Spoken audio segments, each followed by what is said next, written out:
बिस्मिल्लाहिर्रहमानिर्रहीम। चलें जी, अब हम आगे पढ़ते हैं cell size and cell volume and volume ratio.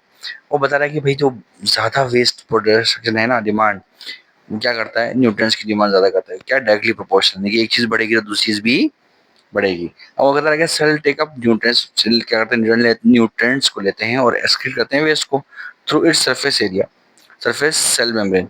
So the large volume cell demand large surface area, but in the figure हमने पीछे देख चुके हैं पिछली वीडियो में कि large cell has much smaller surface area related to the volume than the smaller cells have. याद है हमने डिस्कस किया था कि उसका जो वॉल्यूम था वो कम था और जो छोटे सेल्स थे उनका वॉल्यूम कितना बना था, 16,200 माइक्रोमीटर स्क्वायर, और बड़े का क्या बना था, 5,400।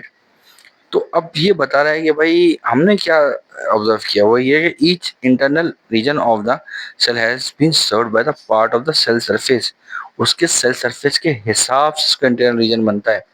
और as a cell grow bigger its internal volume in large and cell membrane expand. जैसे जैसे सेल बढ़ता शुरू होता है उसका इंटरनल वॉल्यूम लार्ज होता है और उसका सेल मेम्ब्रेन जो एक्सपेंड करना शुरू करती है। अनफॉर्चुनेटली लेकिन the volume size more rapidly than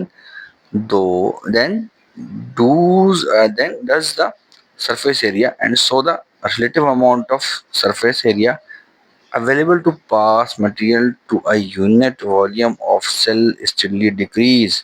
उसने बताया कि मसला ये है अनफॉर्चुनेटली कि अगर वॉल्यूम इंक्रीज हो जाएगा रेपिडली तो जो उसका सरफेस एरिया है ना, वो readily amount of surface area available to pass material, अपना मटेरियल पास करेगा किसको, unit volume of the cell steadily decrease, और वो कम हो जाएगा उसका मटेरियल को पास करना। सिंस वी कंक्लूड दैट, आपकी बुक ये कह रही है मेरे भाई, the membrane of small cell can serve their volume more easily than the membrane of a large cell. मसला है कि यार सीधी सीधी बात है, इसको आप ऐसे समझ लें, थोड़ा घुमा फिरा के बात की हुई उन्होंने कि एक बड़ी जगह है, बड़ा घर है, उसको संभालना, उसकी सफाई करना और उसके जो है ना उसका मेंटेनेंस करना थोड़ा सा मुश्किल हो जाता है। लेकिन अगर वही छोटे छोटे कमरों में, छोटे छोटे फ्लैट्स में मौजूद है तो क्या करेगा, सब अपने अपने फ्लैट की मेंटेनेंस भी करेंगे और उसकी सफाई भी करेंगे, तो क्या होगा, जगह ज़्यादा अच्छे तरीके से साफ रहेगी। लेकिन एक बड़ा घर है, बहुत ही बड़ा घर है, उसकी सफाई सुथराई, उसकी मेंटेनेंस में टाइम लगेगा।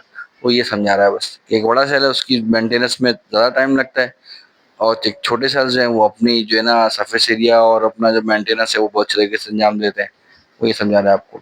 इन life science it is important to note that whenever a structure has an increased surface area, जब किसी का सरफेस एरिया ज़्यादा बढ़ जाता है, there is an increase in the functioning of the structure, उसका फंक्शन जो है इंक्रीजिंग का वो भी बढ़ जाता है। आपकी बुक कह रही है।